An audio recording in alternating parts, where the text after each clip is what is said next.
საგარეო საქმეთა სამინისტრო ტრადიციულ ბრიფინგზე დიმიტრი მედვედევის მილოცვას გამოეხმაურა. უწყება რუსეთის პრეზიდენტის განცხადებას ხალხებს შორის ურთიერთობისადმი არასერიოზულ მიდგომას უწოდებს. ნინო კალანდაძემ გრიგოლ ვაშაძის ინიციატივაც განმარტა, რომლის თანახმად ფაშიზმზე გამარჯვება 8 მაისს უნდა აღინიშნებოდეს. კალანდაძის თქმით 8 მაისი ისტორიულად კაპიტულაციის დღედ მიიჩნევა და გრიგოლ ვაშაძის ინიციატივა სწორედ ამას ეფუძნება. საგარეო საქმეთა სამინისტროში მიმდინარე კვირაში დაგეგმილი ღონისძიებების შესახებაც ისაუბრეს. საქართველოს 13-14 მაისს ჩეხეთის დელეგაცია ეწვევა და ოფიციალურ პირებს შორის გამართული შეხვედრების მთავარი თემა ეკონომიკური საკითხები იქნება. 10 მაისს ამერიკის შეერთებული შტატების საქართველოს სტრატეგიული ქარტიის ფარგლებში სამუშაო შეხვედრები დაიწყება. ნიკა გილაურის სამუშაო ვიზიტი თურქეთში გაემგზავრება და ნაკლებ განვითარებული ქვეყნების საკითხებზე დაგეგმილ კონფერენციაში მიიღებს მონაწილეობას. მაგრამ როდესაც მილოცვა ასეთი ფორმით ხორციელდება და ამ ხელა სახელმწიფო რეალურად ასეთ არასერიოზულ ნაბიჯს გავს და ძალიან არასერიოზულ სახეს აძლევს, მათ შორის ძალიან მნიშვნელოვანი დღის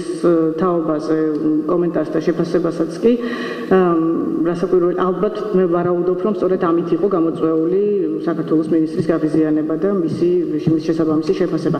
ისტორიულად 8 მაისი არის როგორც ასეთი კაპიტულაციის დღეთ მიჩნეული და ისტორიული თარიღი არის სწორედ 8 მაისი როგორც ფაშიზმზე გამარჯვების დღე, სწორედ ამას ეფუძნება ალბათ გრიგოლ ვაშაძის ეს ინიციატივა და მისი მოსაზრება და დამოკიდებულება ამ საკითხისადმი. თუმცა გაზიარებული იქნება თუ არა ეს ინიციატივა, ეს რა თქმა უნდა ფართე განხილვის თემას უნდა წარმოადგენდეს.